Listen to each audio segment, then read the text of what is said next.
And with that, let us go ahead to our news item of the week. It has been a stupid, slow, month in gaming. I think the last big Mhm. thing we had was the Switch reveal. And that was a couple of weeks ago. Hmm. Outside of that, there's not a whole lot going on. But I did find this video from Tropes versus Woman, and I'm gonna butcher her name. I'm sorry. It's Shark. Anita Sarkeesian. Art. Thank you, Anita Sharkeesian. Um, Yeah. Not to be On feminine, confused with Sharkeisha, Shark. because damn Sharkeisha. Don't kick Yeah, her. Oh my god. yeah, bring that up in a video.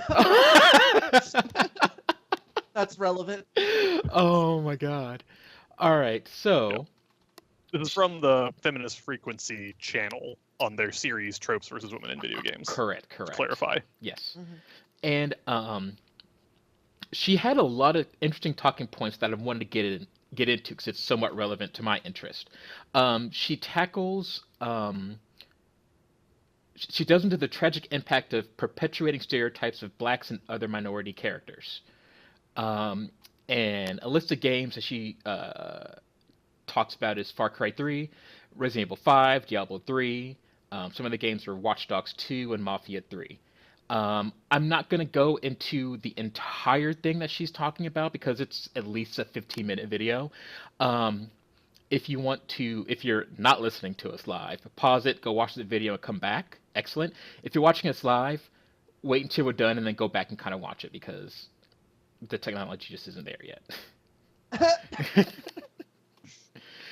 All Mhm. right. Now, there were three specific things I wanted to talk about, just kind of condense everything into a nice little package today. She makes claims on exoticism in video games. She makes claims on games with people of character, where the games actually acknowledge their racial identity or their cultural background, and then she makes claims on games with people of color that don't acknowledge their race or their cultural background. So those are the three things I want to go ahead and talk about today, and I would go ahead and throw it to you guys.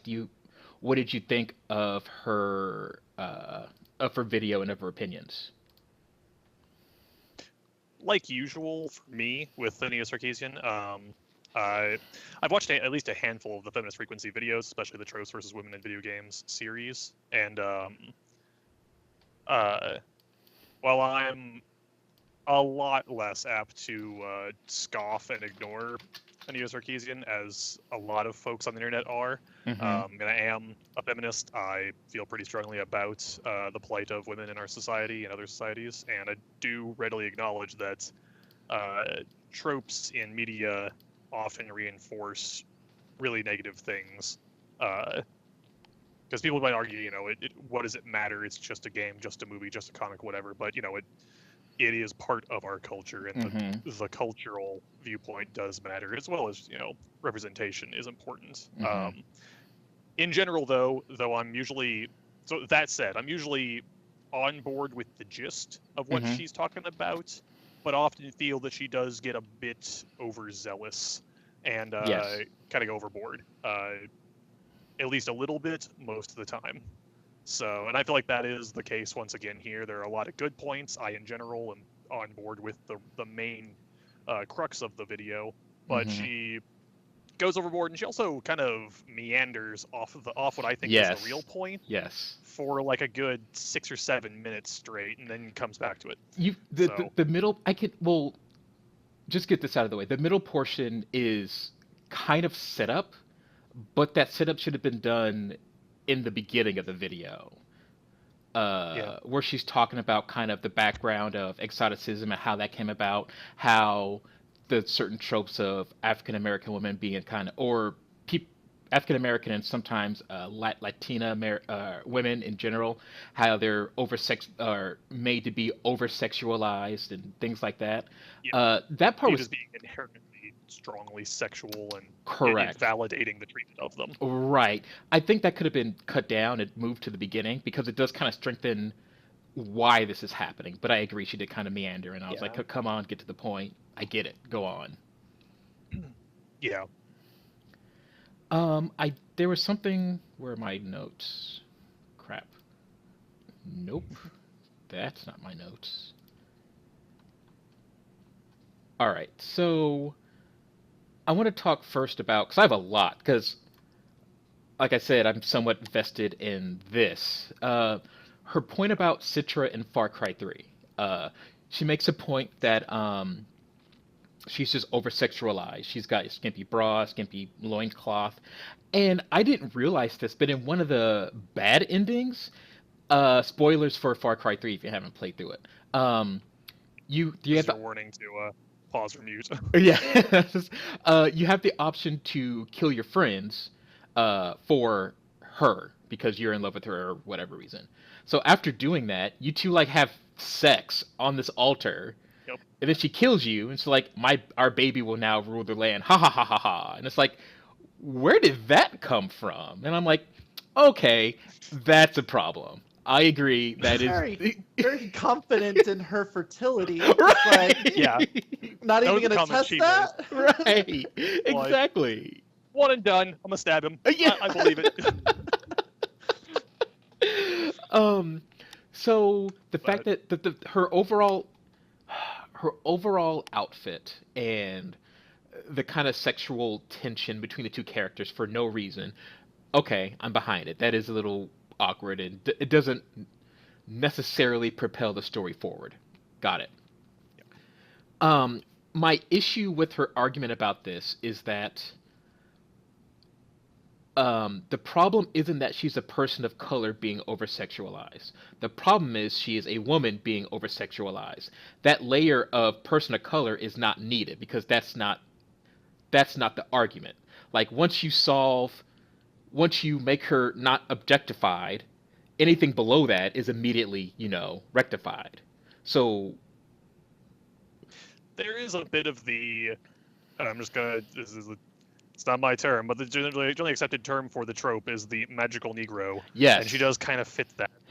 So yes, but why is she black? Because black people have magic. That's why. Like yeah, that's really kind of the gist of it. but that's a separate argument. Yeah. That's another problem I have with this is that she conflates two separate ideas. There's the over sexualization and the magical Negro. Like that is definitely a problem.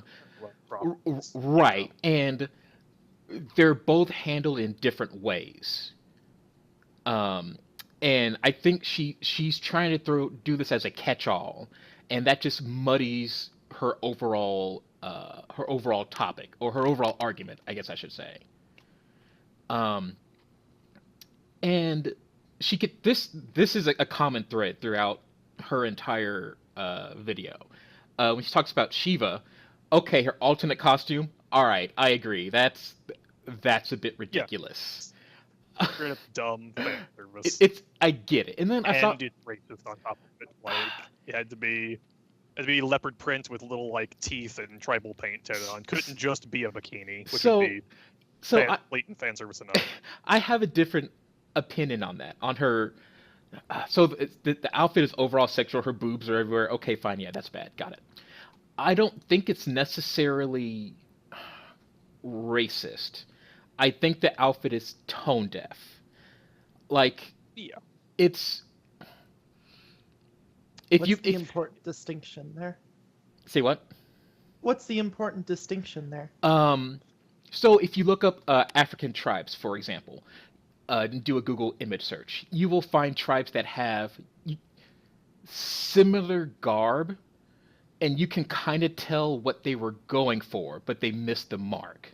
Like it wasn't blatantly racist. You kind of see, okay, they're wearing loincloths. They're not leopard loincloths. Okay, they have jewelry on. They're not bones and teeth and stuff, but I can see where they were trying to go. I don't think it's necessarily racist. I just think they missed the mark on what they were trying to do. If that makes any sense. So It's genericized. There we go. That's a better term And- for it. Yeah.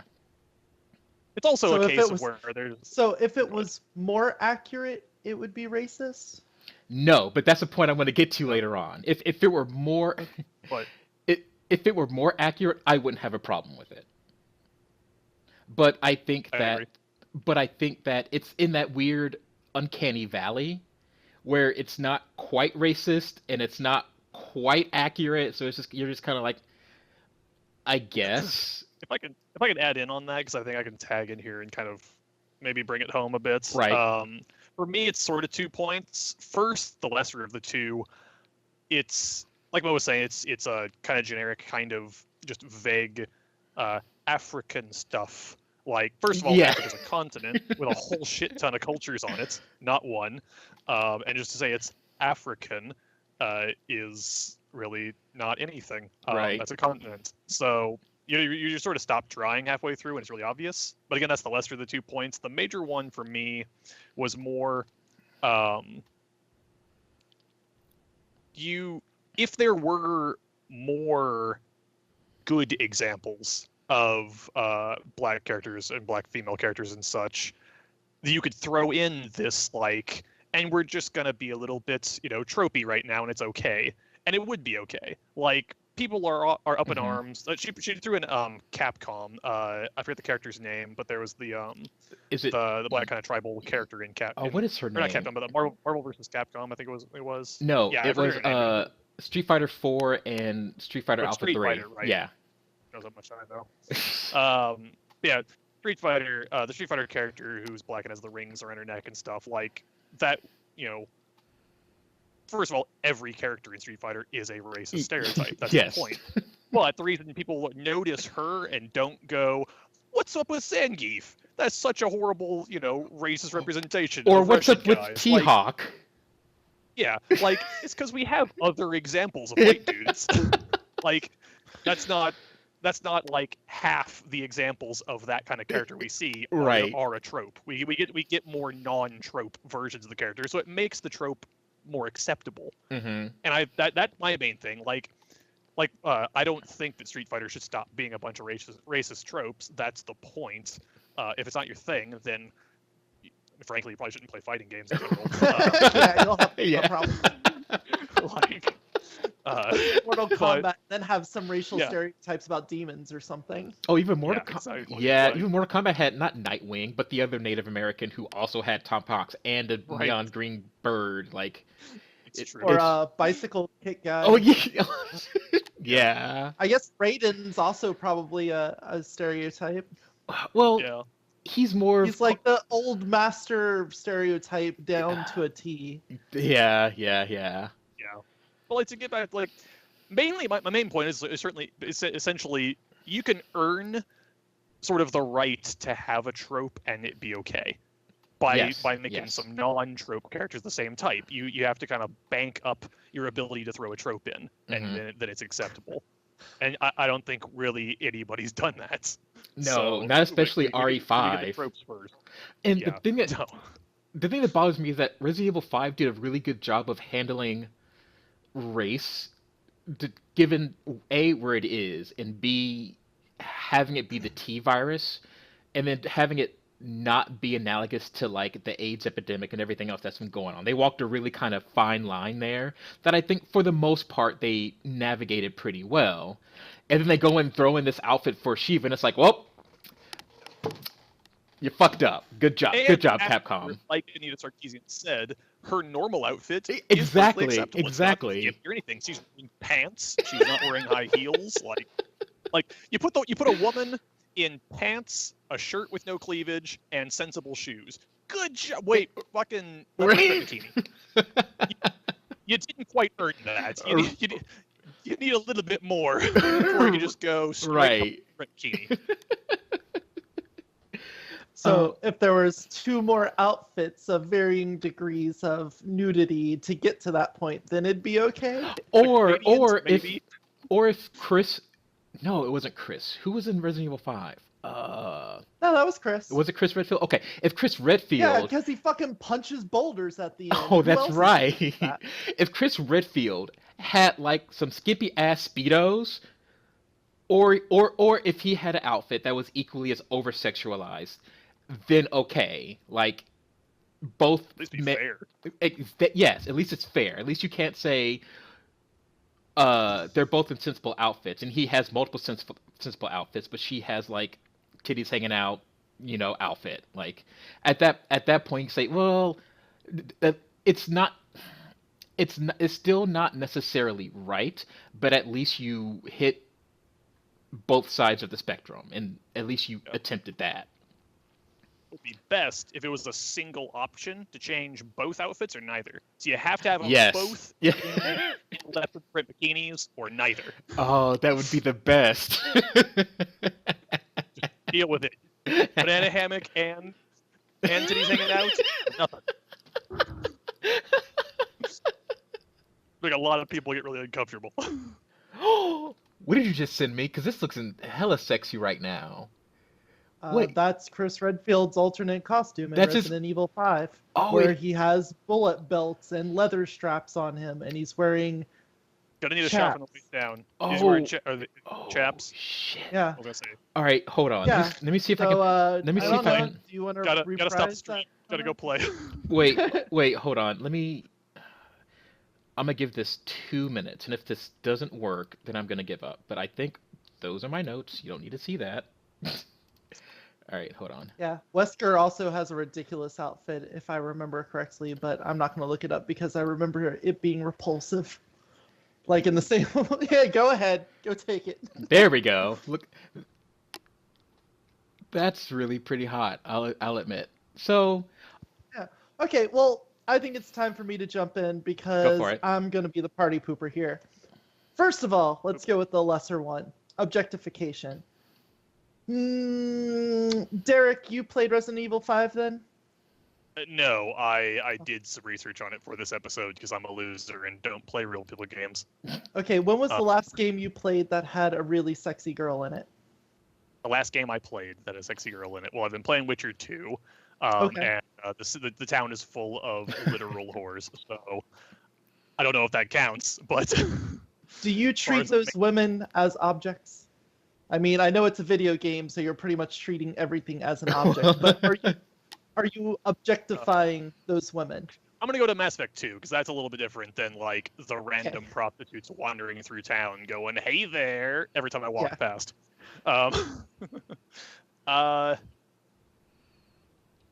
Honestly, while I do play pretty much all BioWare games as basically a dating sim where I have to do fight scenes in between the progressing the story,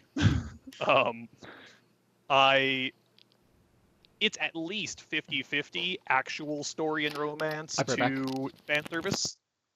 I would say leaning more like 60-40, like story and romance over fan service. Fan service is seriously a thing, and I do enjoy it. I'm not talking about the idea of a developer having a sexual object as a character. More that if this character was a person, they weren't a character in the game, and they wore the outfits they did, they had the personality they did, would you sexually objectify them? Would you look at them as a sexual object? Not generally. I don't tend to do that with any people. I look at people's butts and go, "Yeah, it's a nice butt on that person." Yeah. So they're still a person. My contention with like the modern criticism of sexy bitches and men in video games is that it's become that sexual objectification isn't an act that an individual does to a thing. It seems to be a given. If you have a sexy character, they are now a sexy object. It doesn't matter how you treat them or how you feel about them. Mm-hmm. That's a sexy thing. It's a sexual object now. Now, that may be true for a lot of people. A lot of people may play the game and then just literally pause the screen and zoom in and go, "Ah, I can see the panties, yay!" Because God knows fucking everyone in Melee was like, "Peach can float?" Oh. Yeah, it happens. I recognize that. But I think we lose sight of the action of objectifying is different than something being a sexual object. So you could have, since we've been talking about her, Shiva, she's in a hot outfit. It looks tantalizing. But when you're in the middle of the game, I still care about her. I still care about her story. I still care about keeping her alive. I don't dismiss her personhood because she's attractive. So if we start saying that we're objectifying characters just by having them be fan service, I think we're missing the point of what objectification is, because then that starts to sound a lot like slut shaming to me, where you're just going, oh, this thing's a sexy character. You need to put some clothes on, otherwise you won't be respected. Like, no, how about you just respect sexy characters? Now, of course, there's always exceptions to that. There's going to be developers that literally do just kind of take it to the next level. But like Dead or Alive Beach Volleyball. I think we lose sight when we just start saying, if this character is gratuitous fan service, it's objectified, because I think that takes away personal responsibility. So I'm kind of iffy about that. I'm not on board. As for the exoticism, perhaps it's more pernicious in minority cases, in minority demographics, because we have less examples of them. They're not part of the mainstream of whatever industry or art form that we're going to talk about. But it would be a mistake to say that the same thing doesn't happen to majority race. We still see the same thing happen with Irish. Any game that touches on Irish things, you know it's going to be gratuitous amounts of green, leprechauns, gold, and drinking. That's just... Or they're dwarfs. That's Irish. Yeah. Like, you could just take stereotypes from any culture, and you're going to be fucking stereotypical. In the same way we were just talking about how Africa is a country, and there's so many diverse things. Like, look at anime. Look at how Japan views white people in anime. They're all sexually promiscuous. They say fuck in between every other word. Like, you go to any other culture, and then look at how white people are perceived, and you get the exact same form of exoticism, where you have, like, Christians are these deeply mystical people with their own ancient, like, rituals and stuff in the exorcism. And to us, that's whatever. They've got, like, Daisy Duke wearing, like, tied up shirt, boobs bouncing out, blonde hair, ditzy shit. That's like your standard white girl, right? That's how they all are. So I think, yes, I could agree to exoticism, but I think you're going to see that in every culture because, for one, it's a stereotype, and you're probably already basing a lot of what you think about other people on ignorance because you're not interacting with them. It's not to justify it, but I think to say it's particularly, it has a tragic impact, I don't think that's true, because when we see the same thing happening to us from other cultures, you just roll your eyes. You go, oh, yes, of course. The white guy with the big, poofy hair thing going, fuck yeah, fuck. You just go, yeah, whatever. Yeah. I just kind of roll my eyes on it. Every time there's a drag queen and she's got to, like, rub up against some guy just to make him uncomfortable, because of course right, non-binary is exactly like that. They want to push people's boundaries and make them uncomfortable. Yeah, I guess stereotypes can be harmful, but at the same time, I just kind of don't care about it. So I'm going to wrap around to what you asked earlier. If it were more accurate, is it racist? And this is specifically with the witch doctor that I want to touch on.